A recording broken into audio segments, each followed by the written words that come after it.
There are some gaming opinions that nobody disagrees with. One of them being that Dante and Vergil look cool. I have already talked about this topic in another video, but I don't like that video, so I unlisted it and decided to remaster it. That video contained multiple characters from multiple franchises, but this video will just be Dante and Vergil from Devil May Cry 5. Yes, I've played the other games, but I ultimately decided to talk about the 5th entry in the franchise because it features the most detailed designs of any DMC game. I'll split this video into two parts: the similarities and the differences between Dante and Vergil's design. Starting with the similarities, since that will be the shortest part. I couldn't discern any similarities except the obvious ones, like both of the characters having white hair, which tells you that they are related, and both of the characters wearing these Gothic jackets, I think is the term of these trenchcoat style jackets, but I'm not entirely sure because I don't know anything about fashion. Yep, that's it for the similarities, but trust me, there are a lot more differences. Starting yet again with the most obvious one, it is the color scheme. As many of you probably know, a good way to make the audience or the player base understand that two characters are enemies is to use colors to your advantage. In order for the audience to understand that these two characters are enemies, developers usually use opposite colors. In this case, it is red and blue, with Dante wearing red and Vergil wearing blue.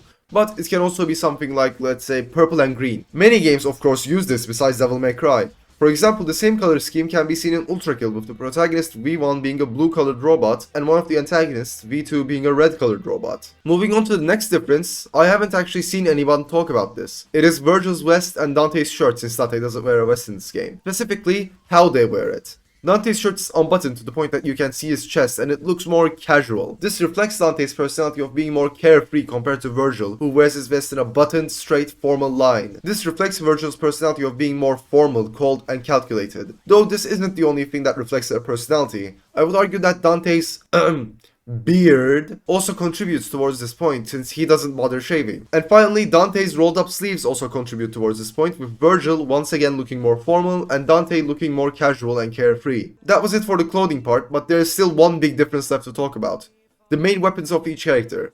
Now, this isn't as easy as someone like Nero, where you could say that his weapon, Red Queen, has the ability to produce fire, which is connected to Nero having a red hot temper, I just can't resist all this vengeance inside me. Also, his frustration is okay, I'll end the joke here. And move on to the main weapon of Vergil, the Yamato, his katana. This was a lot harder to connect compared to the clothing, but I think a katana might have been chosen as his weapon since it looks more elegant, I guess, which can also be used to describe Vergil's fighting style. Elegant. As for Devil Sword Dante, I really have no clue, I'm sorry guys. If you can connect the sword to Dante's personality, I would really appreciate it if you could comment about it.